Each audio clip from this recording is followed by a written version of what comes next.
Nous sommes au centre culturel Boboto, chers internautes de Congo Best TV. Les professionnels de médias ils sont réunis ici pour échanger sur la liberté d'information. C'est de Bukavu et Lubumbashi.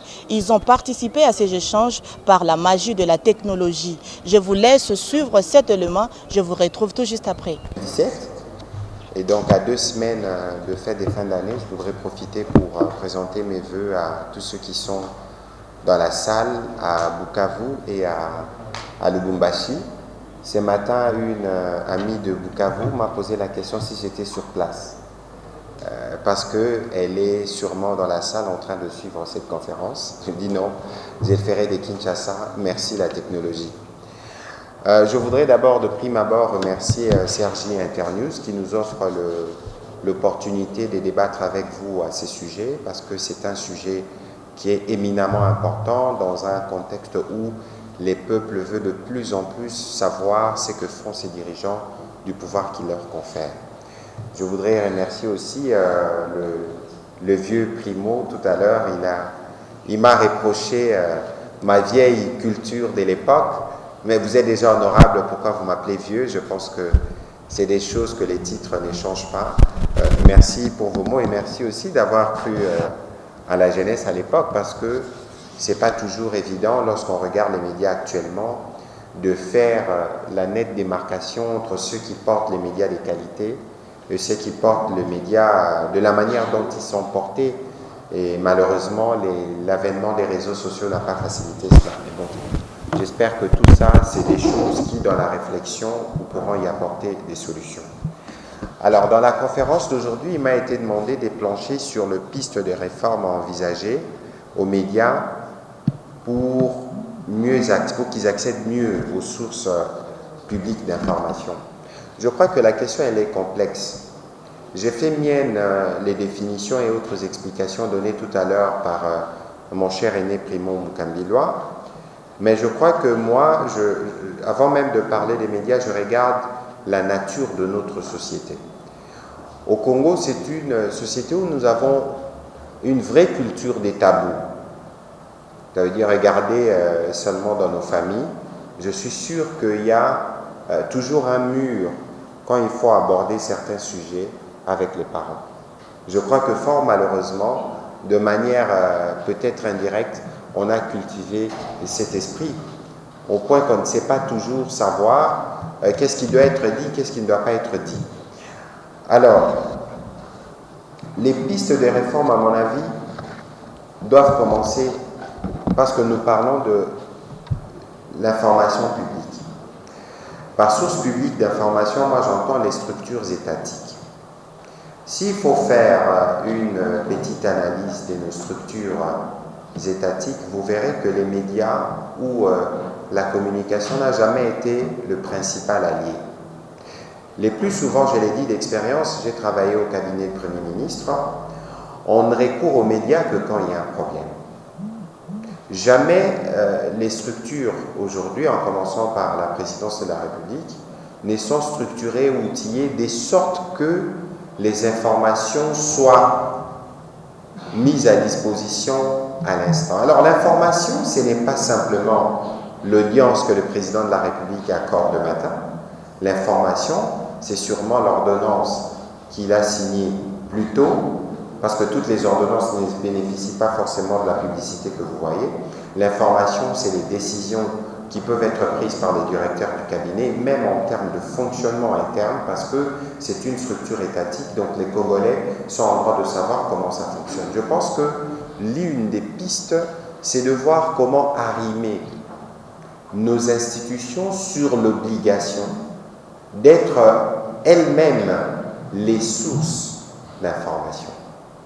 Vous pouvez aller au ministère de l'Agriculture. Est-ce qu'au ministère de l'Agriculture, ils peuvent vous donner des données statistiques fiables sur la portion de terre en RDC qui n'est pas encore occupée et qui peut être sujet à des concessions? Même nos ministres ou nos différents acteurs ne travaillent pas dans cette dimension.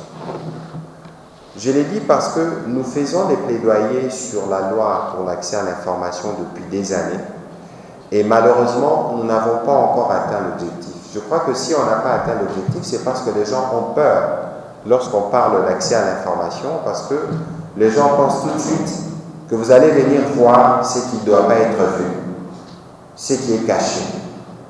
Est-ce que vous savez, par exemple, que même nous, les députés, cette loi d'accès à l'information va nous aider? Parce que moi, je ne peux pas aujourd'hui, je n'ai pas des sous-bassements pour aller, par exemple, à la Banque centrale et dire, donnez-moi les statistiques de vos opérations hier. Ils vont me dire, honorable, désolé, peut-être que même si je me fais munir d'un ordre de mission, peut-être que ce sera plus contraignant.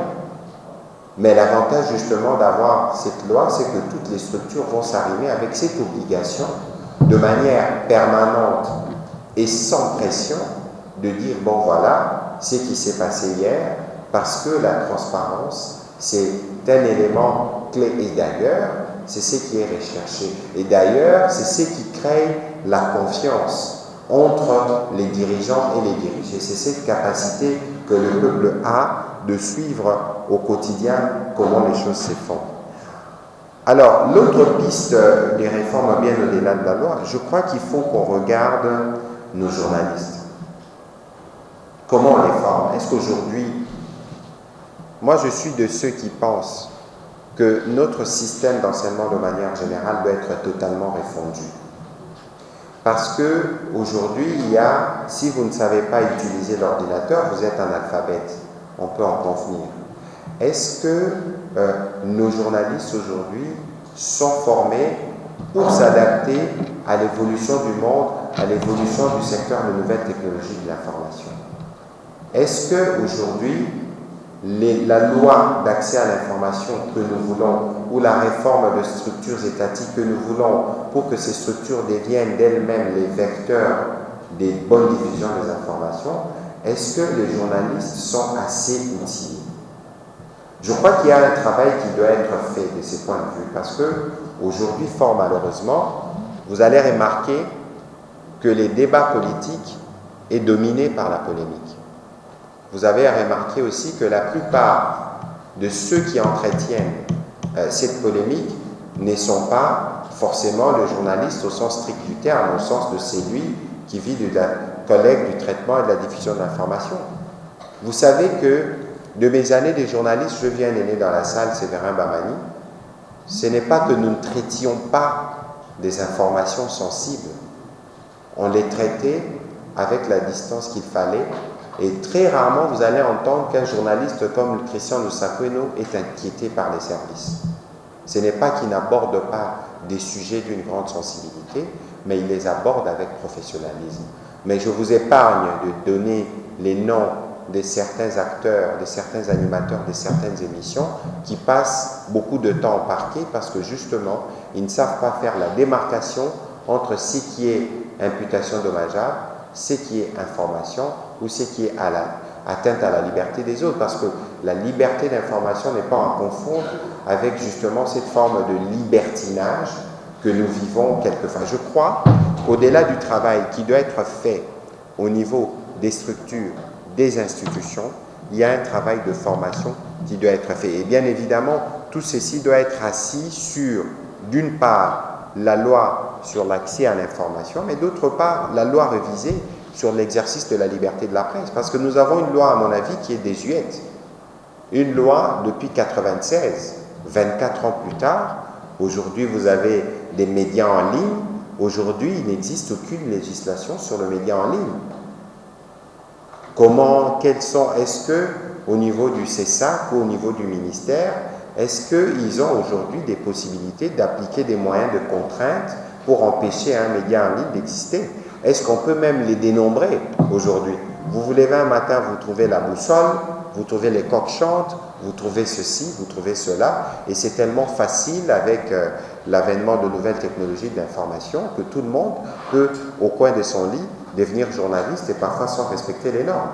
Et comme nous n'avons pas toujours une population qui est bien avisée sur ces sujets, on croit à tout et la société perd certains repères. Donc il est important pour nous de regarder tout ça. Alors je suis sûr qu'il y aura une question qui viendra. Vous êtes député national, qu'est-ce que vous faites? Mais ça fait des années que dans le cadre du collectif 24 notamment, avec Internews, on a essayé de porter la question. Et je crois que la loi sur l'accès à l'information fait partie des arriérés parlementaires. Mais fort malheureusement, puisque cette loi, pour beaucoup de politiques, elle est mal appréhendée. Parce qu'on pense que si nous consacrons cette loi, on perd tous nos petits secrets.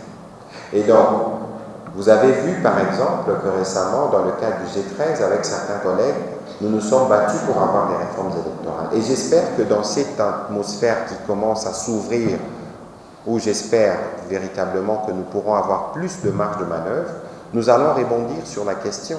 Non seulement qu'il faut le faire bien et vite, mais aussi il faut faire cette loi d'accès à l'information de sorte que le pays pourra tout au moins disposer des textes. Parce que l'application, même si les textes existent, le temps de son implémentation ou le temps de sa compréhension.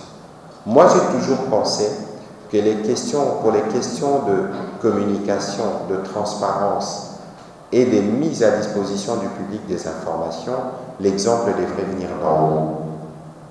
Parce que vous avez, pour ne parler que de l'Assemblée nationale, mais est-ce qu'aujourd'hui, vous avez, vous, en tant que Congolais, vous pouvez avoir accès aux lois qu'on adopte? Est-ce que nous avons un site internet fonctionnel qui peut vous permettre à tout moment de savoir ce que nous avions fait depuis 2 ans? Même moi qui vous parle, je ne sais pas vous dire combien de lois on a adoptées. Parce que nos institutions, nos structures ne sont pas formées, ne sont pas constituées avec le souci majeur de dire ce que nous faisons. Alors lorsque vous ne dites pas ce que vous faites, les gens disent ce que vous ne faites pas. Et c'est ce qui explique que très souvent, malheureusement, quand reviennent les élections, beaucoup d'entre nous ne sont pas réélus.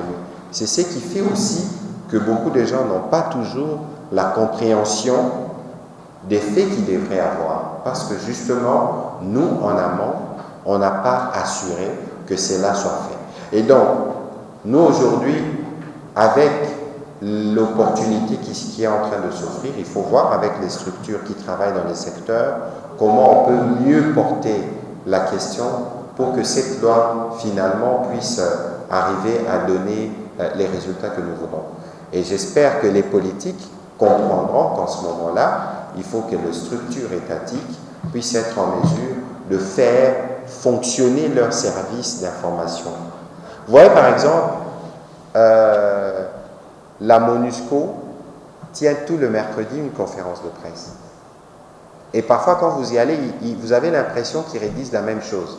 La situation est globalement calme, il y a eu ceci, il y a eu cela. Mais même s'il n'y a pas de changement majeur, mais il y a les rituels. Il y a cette obligation qui leur incombe de dire, bon voilà, il y a ceci, il y a cela.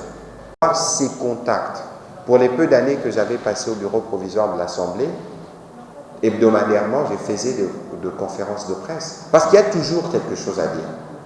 Parce qu'il y a toujours un sujet de recherche des étudiants. Il y a toujours des Congolais qui veulent savoir dans les moindres détails ce qui se passe.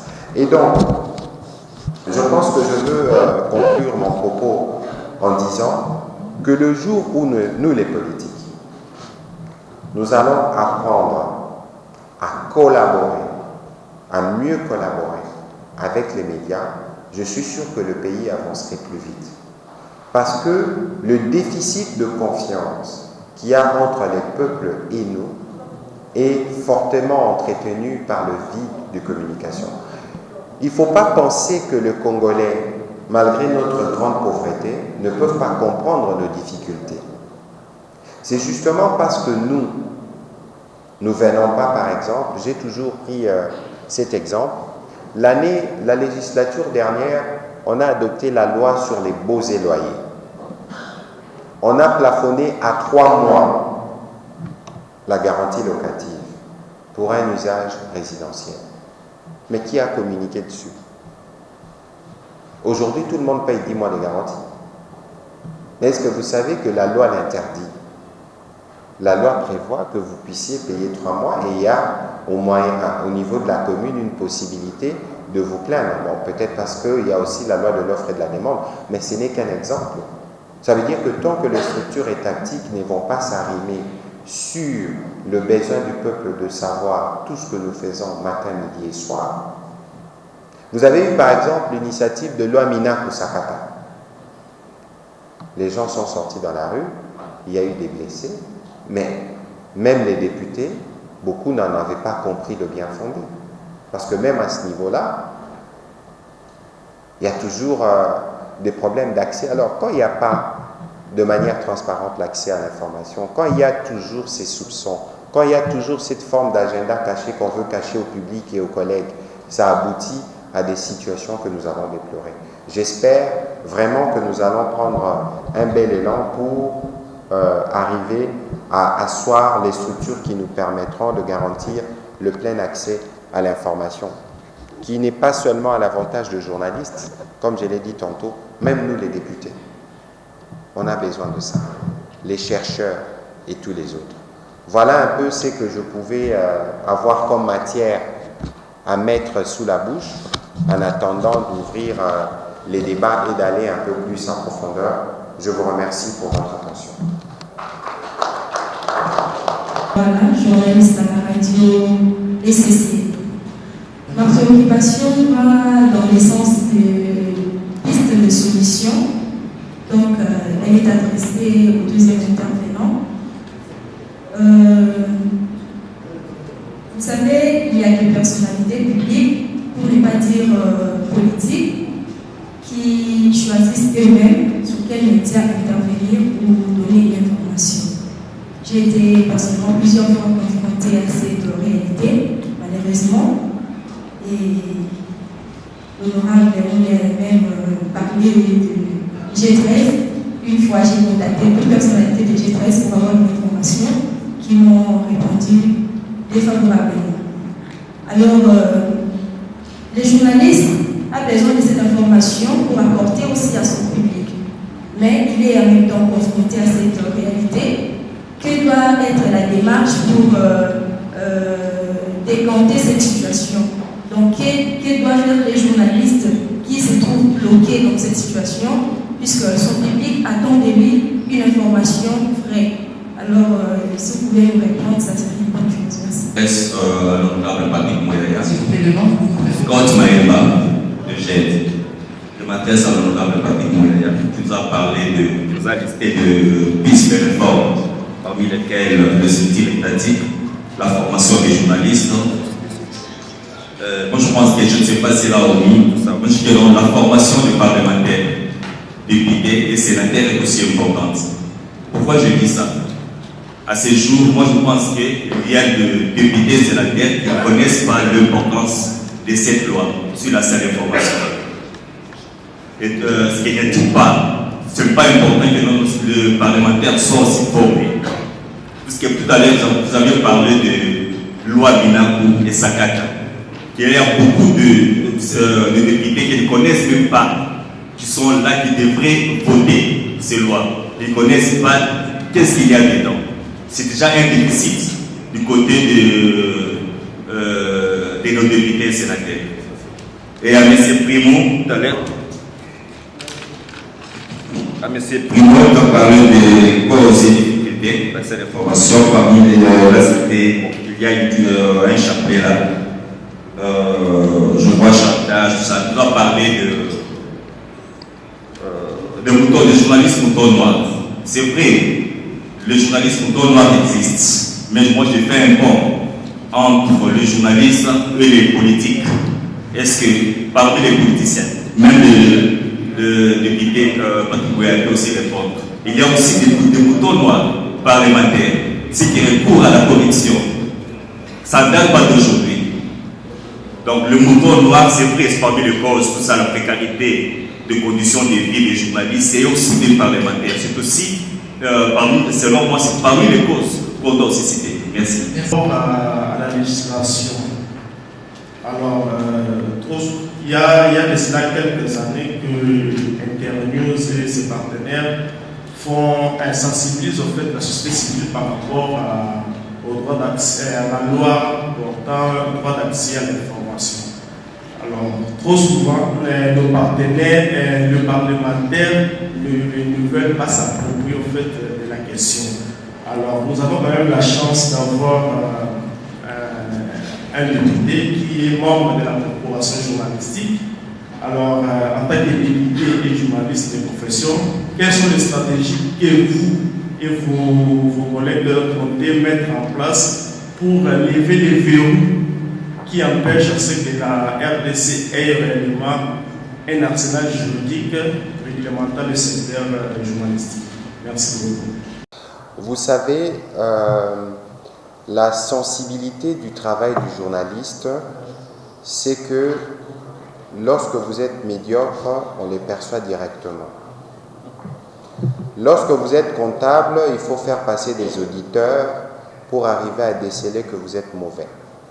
Mais lorsque vous êtes mauvais journaliste, à l'instant, on sait voir que vous articulez mal, que vous écrivez mal le français et que vous donnez une information qui désoriente la population. Et donc, c'est pour ça même que les médias, à un certain degré, ils sont subventionnés par tout au monde parce qu'ils rendent un service public du fait de la sensibilité des matériaux qu'ils portent. Et donc, lorsqu'un journaliste est mouton noir, il est dangereux, tout aussi le parlementaire. Parce que vous avez parlé justement des parlementaires qui doivent être formés. Vous posez une question fondamentale. Dites-moi, vous pensez qu'un parlementaire est un expert en tout? Je ne pense pas. Est-ce que même quand vous vous formez, quand vous devenez parlementaire, je ne suis pas sûr que vous serez outillé à tout. La sensibilité du travail du journaliste, c'est que lui, il apprend de par son cursus comment, plus que les parlementaires d'ailleurs, parce que les parlementaires n'ont pas toujours l'accès au public tel que le journaliste l'a au quotidien. Le journaliste est formé pour ne pas tout connaître, mais savoir un peu tout sur tout. Et être en mesure de débattre d'aborder des sujets avec un médecin, un physicien et tout le reste. Mais c'est pour ça même que, pour éviter justement que certains journalistes se perdent, on va dans la spécialisation. Vous avez ailleurs, quand vous regardez, vous avez des journalistes spécialistes en physique nucléaire, spécialistes en économie, comme l'anglais qui parle sur France 24, ou spécialistes. Vous avez un magazine comme Lancet, qui est produit par des journalistes, mais qui est spécialisé sur les questions de santé. Le problème chez nous, c'est que tout le monde, parce que c'est la politique qui doit primer sur tout, et tout le monde devient analyste politique, et tout le monde se perd dans la polémique. Et le Congo ne sera jamais reconstruit par la polémique. Vous savez que c'est la vacuité du débat politique qui empêche à ce pays de décoller. Et fort malheureusement, même les journalistes qui devaient challenger les politiques imitent les politiques et reproduisent leur tard. Moi, je fais souvent l'observation à mes confrères, je dis, mais les journalistes congolais ne vont jamais dans des questions en profondeur. Comment voulez-vous que le politique y aille? Le jour où dans les plateaux des télévisions, on posera des questions sur comment on gère notre démographie, comment on assure que les Congolais aient accès à l'électricité, comment on assure que les Congolais aient accès à l'eau, comment même sans répartir les territoires à travers le pays, le relief de chaque province. Je vous assure que beaucoup de politiques vont déserter les plateaux. Parce que le politicien congolais ne fait pas d'efforts. Et parce que c'est les politiciens congolais qui est devenu référence, y compris des journalistes qui devaient les challenger, les journalistes, eux aussi, ne font pas d'efforts. Et la société se meurt parce que dans toute société du monde, il y a des chiens méchants qui se trouvent être la justice et les médias. Même si cela n'est pas codifié par, je ne sais plus, c'est Jean-Jacques Rousseau, dans le 3 pouvoirs traditionnels, mais on dit de médias que c'est le 4e pouvoir, parce que c'est les médias qui peuvent être en mesure de défenestrer des personnes. Regardez Dominique Strauss-Kahn, il n'a jamais été condamné par la justice dans l'affaire de Nafissatou, mais le tribunal de médias a mis toute sa carrière de côté. Est-ce que nous, au Congo, on a des médias qui s'outillent et qui arrivent à ces niveaux? Je crois que c'est c'est la réponse de manière globale. Hein. Nous avons tous un problème de formation. Les députés, quand ils sont élus parce qu'ils sont capables de porter des initiatives qui changent le pays, ou est-ce qu'ils sont élus parce qu'ils ont été les plus offrants, ils ont été les plus populaires? Vous posez vraiment la question du fondement même de la société que nous avons construite. Alors, Madame Alpha, les choix des médias, ici, il faut faire attention pour ne pas faire d'amalgame. Ça veut dire que vous pouvez sûrement avoir contacté une personnalité du G13. Il faut comprendre, il faut faire la différence entre obtenir une interview et obtenir une information. Les gens ne sont pas toujours, moi par exemple qui vous parle, je donne très peu d'interviews et je ne participe pas au débat politique. Parce que je considère que je ne peux pas rajouter ma voix à la polémique. Parce que très souvent, les questions qui intéressent les médias, c'est des questions de politique politicienne. Ah, maintenant, bon, vous avez changé de camp. Là-bas, c'est quoi? Ceci, cela. Madame Mabunda, est-ce qu'elle était bien ou elle était mal? Est-ce que Tshisekedi sera réélu ou pas en 2023? Et moi, je considère que cette manière de percevoir ou de faire le métier n'est pas de nature à faire avancer la société. Mais cela dit, nous, les politiques, en tout cas pour ce qui nous concerne dans le cadre du G13, on a fait un effort pour être le plus transparent. Parce que nous considérions justement que les questions des réformes électorales, c'est des questions qui déterminent notre avenir collectif. Et que ces questions ne devaient pas seulement faire l'objet des amis qui étaient au FCC et CACH. Parce que justement, on pensait que cette coalition était dangereuse et qu'on ne pouvait pas reposer le devenir du pays entre leurs mains. On a fait un effort pour être le plus transparent et communiquer le plus pour que les gens comprennent le bien fondé de la démarche. Faire de bonnes élections donnera de bonnes institutions donnera des bonnes politiques donneront de bonnes solutions. C'est dans cet effort-là que nous nous soutenons. Je vais terminer par la question que je n'avais pas bien comprise de l'avocat, mais je pense que vous ne pouvez pas interdire aux journalistes de s'identifier, de suivre une ligne éditoriale. Parce que la ligne éditoriale, moi je suis par exemple, je dis moi je suis un média confessionnel, moi je suis un média commercial, j'ai ma ligne. Aux États-Unis, c'est encore plus flagrant. Vous avez par exemple un média qui s'appelle Fox News, qui est très républicain et même trop républicain. Mais Fox News a été aux dernières élections le premier média, parmi les premiers, qui a annoncé que Trump avait perdu dans un État clé.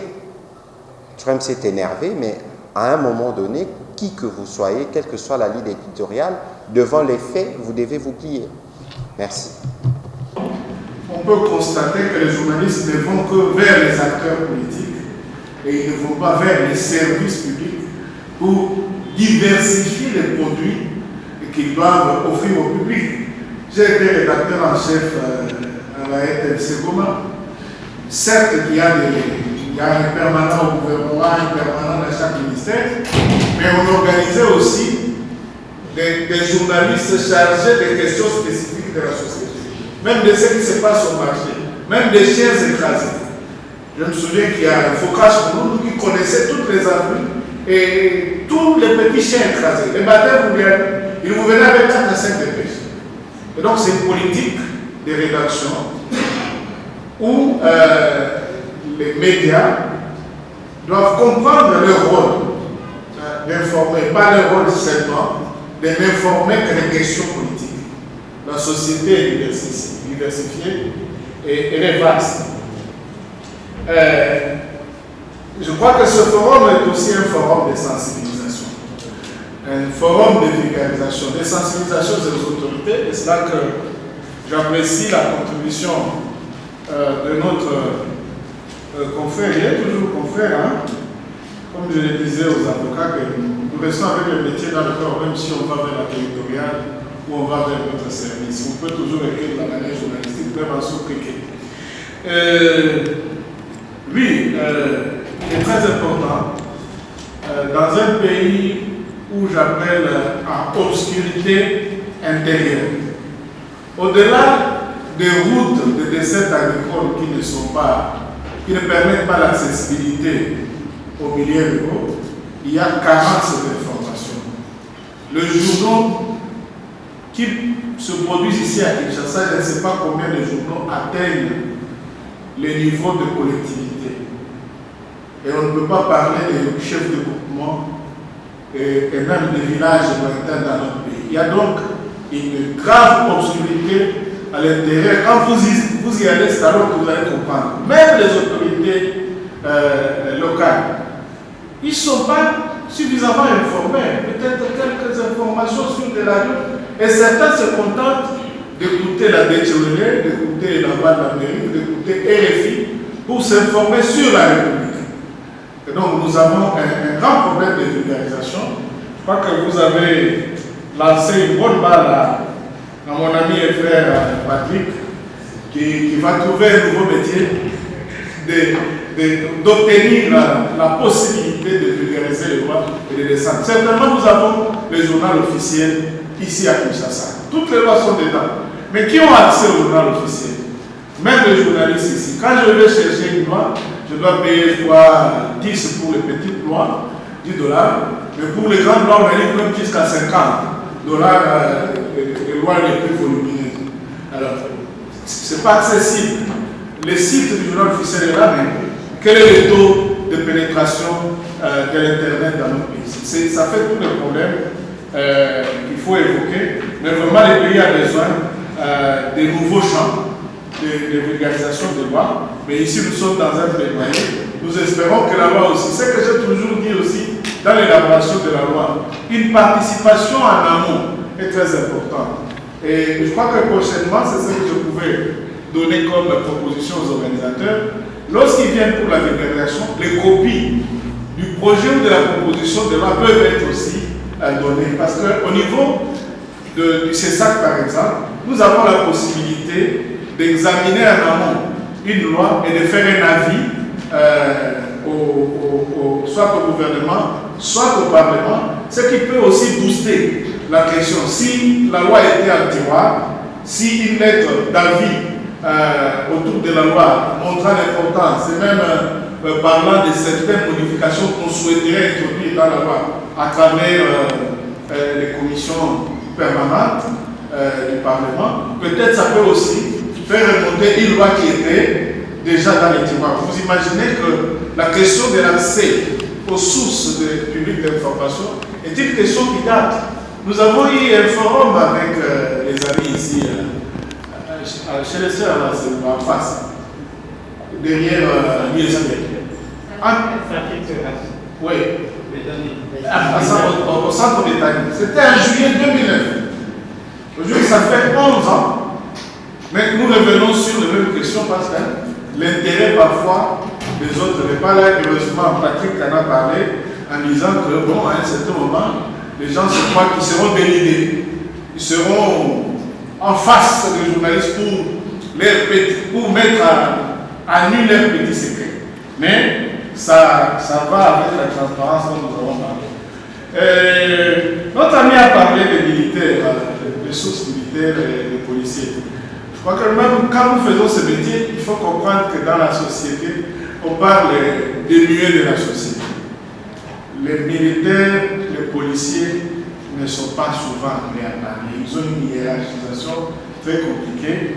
Il faut d'autres méthodes, mais ils ont leurs interfaces. Heureusement qu'ils ont créé, depuis qu'on a créé un bureau 5 d'information, d'éducation politique des militaires, on a ouvert la voie à avoir un bureau de communicateurs. Et ils sont partout, même au fond, partout. C'est mieux de passer par cela au lieu de forcer toujours. Et ce que nous nous sommes dit là, parfois on cherche les galonnés parce qu'on sait qu'à la sortie, il y aura des transports. Ce sont des pratiques que nous décourageons, mais ça continue à nous coller à la peau. Oui, Vital, merci beaucoup. J'ai pris l'autre angle de votre intervention, mais effectivement, ce que vous évoquez ici est très important. Les journalistes qui ne brandissent pas leur carte, lorsqu'ils vont interviewer les gens, ils sont en train d'agir en dehors des règles professionnelles.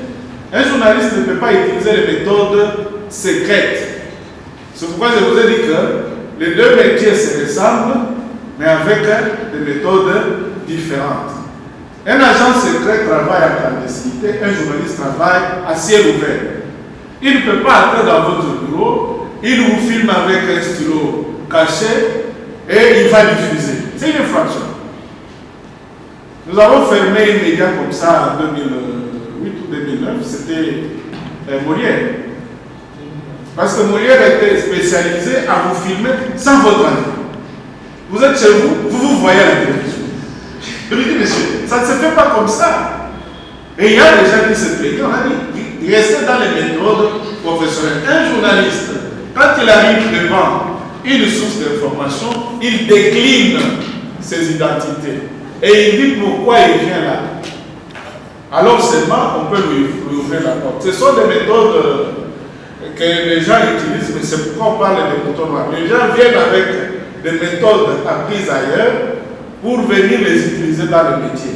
La collecte de l'information a ses règles. Un journaliste fonctionne comme journaliste, pas comme agent de renseignement ou agent politique. C'est comme ça que nous avons dit parmi les obstacles, c'est aussi cette manière-là de se comporter. Voilà, je crois que j'ai essayé de répondre aux préoccupations de tous les amis. Et surtout, je vous remercie personnellement pour l'attention, pour l'intérêt. Et nous pensons que petit à petit, en mettant un verbe pour construire notre démocratie, cela va avancer. Il n'y a jamais de changement par bon, il n'y a jamais de changement brusque, mais il y a construction au fur et à mesure. Ce que nous échangeons aujourd'hui, je suis très sûr que c'est entré, comme disent les chrétiens, dans une bonne terre. Et que 2, 3, 4 ans, une décennie, 2 décennies, nous verrons le prix et le fruit de tout ceci. Merci beaucoup. Tout ce qu'on a dit tout à l'heure, affairisme, corruption, c'est la pauvreté.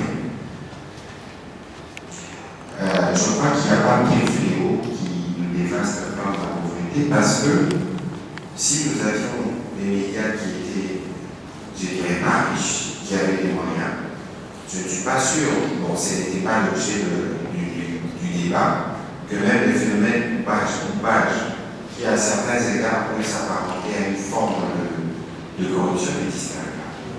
Et donc, malheureusement, nous devons faire avec cette pauvreté qui touche à la fois les élus, les médias, les peuples, parfois même les chefs des institutions, parce que la pauvreté, celle qui nous dépasse, elle est d'abord spirituelle. Ce n'est pas d'abord une pauvreté matérielle. Et les Congos restent pauvres parce que fort malheureusement, ces dirigeants ont été pauvres, au sens de la pensée du terme. Mais je voudrais que Maître Charles, je crois que sur la loi, sur l'accès à l'information, ça fait quand même 2-3 ans qu'on travaille. Je crois que mon collègue Yann-Pierre avait porté l'initiative au Sénat qui était assez avancé et qu'il était question au niveau de la Chambre en train de relais. Mais au niveau de la Chambre, vous connaissez dans quel contexte de la législature passée c'est terminé, les dialogues SEMCO, OUA et tout ce qu'il y avait comme soupçon. Les gens avaient peur parce qu'ils pensent que si on fait une loi d'accès à l'information, tout ce qui cache sera dévoilé. Et comme ici, je vous ai dit que nous avons une forme de culture de tabou même dans nos familles, les gens ont amené cette culture-là même jusqu'à faire de secret défense, de top secret, ce qui ne relève pas de cette nature-là. Et donc, j'espère simplement que la fenêtre qui s'ouvrira, j'espère bien en janvier prochain, j'espère que nous, à l'Assemblée, on fera des ajustements nécessaires de sorte que le prochain bureau puisse être réceptif. Parce que sur cette question, nous avons eu des réunions avec une dizaine, une vingtaine de députés, plusieurs fois. Charles Restara vous dira que c'est même son frère qui avait porté, je crois, l'initiative de la loi, cette fois-là, de la révision de la loi sur la liberté de la presse, mais malheureusement, le bureau n'a pas été coopératif. Et comme tout le monde parle de réforme, je suis de ceux, en tout cas, qui va porter cette question pour que cela figure en bonne place dans les réformes qui pourront se faire dans les 3 années qui nous restent comme parlementaires. Alors, au-delà de tout ce qu'on a dit ici, parlementaires ne veulent pas s'approprier la législation, la question de mon ami Machinquero. Merci beaucoup. Moi, je crois que le principal blocage ici qu'on a rencontré, c'est la volonté politique. Lorsqu'il y a la volonté politique, les choses se font vite. Mais malheureusement, ici, comme nous sommes très tributaires de la politique, et que les politiques ne sont pas toujours perméables à nos critiques ou à ce que nous voulons, nous n'avançons pas. Mais vous n'avez peut-être pas observé les conséquences de ce qui s'est passé récemment au Parlement. C'est que beaucoup d'entre nous, on s'est rendu compte qu'on ne pouvait plus continuer dans les fonctionnements que nous avions, où une majorité des députés était entraînée par un groupe de 4 personnes ou 5 personnes qui réfléchissaient en fonction des intérêts des groupes. Alors, l'union sacrée dont on parle aujourd'hui, à mon sens, n'est pas, à mon avis, une union sacrée où les gens vont dans l'UMS. Encore que vous savez tout ce que c'est que les gens peuvent penser des l'UMS et des reproches qu'on peut leur faire. Mais c'est une union où nous pensons que cette fois-là, nous devons être en mesure de transcender nos clivages et aller à l'essentiel. Moi, je suis parlementaire élu. Je sais ce que ça représente, le fossé qui existe entre nous et les peuples. Si vous faites un micro-baladeur, y compris dans cette salle, pour demander ce que les peuples ou les gens pensent des députés, je suis sûr qu'à 90% l'opinion sera négative. Mais avec ce qui s'est passé la semaine dernière, on peut même contrebalancer 50-40. Parce que, pour la première fois, vous avez senti qu'il y avait une volonté, une forme de libération de la parole, y compris pour nous permettre de faire cette réforme. Et donc, j'espère vivement que nous, les élus, nous pourrons capter tous ces messages, de sorte qu'en début de l'année prochaine, nous soyons en mesure de faire un canevas des lois qui nous permettront, dans le cadre de cette grande coalition, de faire avancer le pays. Je vais terminer en disant que la réflexion doit continuer. De toute évidence, nous sommes une société en construction. Parce que là où on parle, par exemple, de la loi d'accès à l'information, en fait, vous vivez dans ce qu'ils appellent Open Society. Ça veut dire que les gens ont accès à tout. Ils savent combien gagne un député, combien gagne un président, combien il a dépensé au restaurant, quand il est parti avec les recteurs de l'IFACI, et tout. Dans les pays scandinaves, les peuples ont accès à tout. Mais c'est un processus de maturation. Aujourd'hui, nous-mêmes, députés, nous avons les lacunes que nous avons, mais il ne faut pas vous étonner. Ces lacunes viennent peut-être de là où vous êtes, parce que nous sommes vos frères, vos amis. Ne pensez pas que le fait d'aller au palais du peuple nous change. C'est tout ce que nous accumulons par notre culture que nous redonnons à la société. Donc si nous ne faisons pas un effort pour nous briser et nous reconstruire, nous ne serons pas en mesure de prendre la bonne voie. Et j'espère, j'ai vu beaucoup de jeunes, que nous avons pris conscience et que dans un élan collectif, il faut taper sur nous. Lorsque vous sentez que nous ne donnons pas les résultats que vous voulez, pour que nous puissions ensemble conduire le pays vers un avenir meilleur. Je vous remercie pour votre attention. Monsieur le participant au titre égalité effective, Internews a été heureux d'associer à cette activité qui s'inscrit dans le cadre du plaidoyer qu'il mène pour l'accès à l'information publique, la mise en œuvre de l'accès à l'information publique. Ce plaidoyer a débuté depuis 2009 avec le collectif de cadre. Internews l'a rejoint en 2011. Et pour l'instant, nous sommes au niveau de l'Assemblée nationale. La loi a été réintroduite le 14 septembre 2020 et nous espérons, avec le concours de tout un chacun, que cette loi pourra, le processus pourra aboutir. Internews est une organisation de droit américain qui met en œuvre en République démocratique du Congo le projet Media Sector Development Activity, un programme de l'Agence américaine pour le développement. Et Internews appuie les médias communautaires en premier lieu. Comme vous le savez, les médias communautaires font un travail important dans l'arrière-pays. Ce sont eux qui permettent à nos communautés d'avoir accès à l'information. Malheureusement, ceux qui animent ces médias sont dépourvus des ABC du journalisme et Internews leur renforce en capacité et notamment aussi en matériel. Un projet de dotation en panneaux solaires. C'est là, Internews aussi appuie le journalisme d'investigation, un programme de pouvoir renforcer le journalisme comme on est en train de parler de l'apocalypse ou bien l'infodémie aujourd'hui. L'apocalypse de l'information parce qu'on n'a plus l'information aujourd'hui, mais on a plutôt de communication au travers de nos médias. Et Internews est en train d'appuyer un programme pour renforcer le journalisme, qu'on arrive à un journalisme d'investigation qui puisse produire de l'information vraie, éclairée et équilibrée, utile à la communauté et à la population. Et la liberté de la presse qui a été introduite en 2016 par l'honorable Kizito Mushizi Fundibo, mais malheureusement elle n'a pas abouti vu le contexte politique.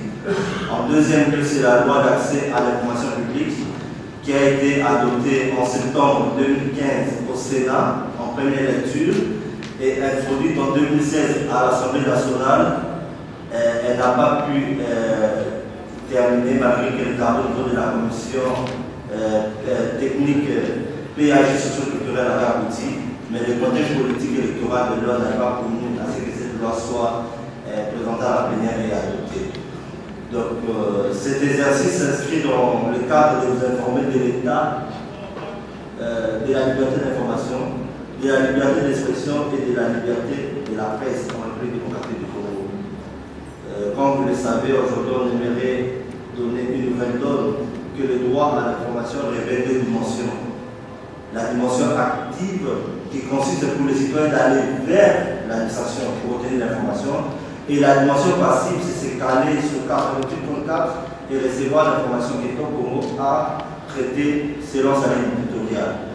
Donc on aimerait que le journaliste puisse être conscient de leur rôle d'intermédiation, de leur rôle de catalyseur, de leur rôle d'éclaireur de la communauté, pour qu'ils ne se livrent pas seulement aux polémiques.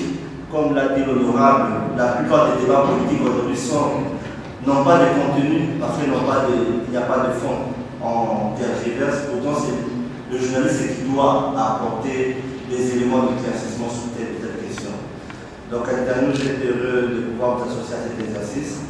Nous espérons qu'avec vous, vous n'allez pas seulement, comme l'a dit l'honorable, le conseiller, recourir seulement au transport que vous recevez à la fin de cette activité, mais que vous allez prendre conscience que cette question nous concerne. Le journaliste doit savoir que le politique a besoin de son micro pour passer son message et le journaliste a besoin du politique pour avoir l'information utile pour la communauté. Donc il est important pour vous de pouvoir comprendre votre rôle dans la société congolaise au jour d'aujourd'hui et accompagner la société civile dans le plaidoyer qui mène pour l'amélioration du cadre légal de l'exercice de la liberté d'expression et de la presse par le Congo. En nom du directeur pays d'Internews, M. Karim Bédandélé, je vous remercie de votre participation et nous espérons vous avoir sur nos plateformes des réseaux sociaux, commenter, provoquer les débats et afin qu'on puisse apporter le changement qui n'est pas facile parce que c'est une culture que nous devons implanter. Merci. Vous étiez nombreux à nous suivre, chers amoureux de Congo Best TV. Je vous dis au revoir, merci et à très bientôt.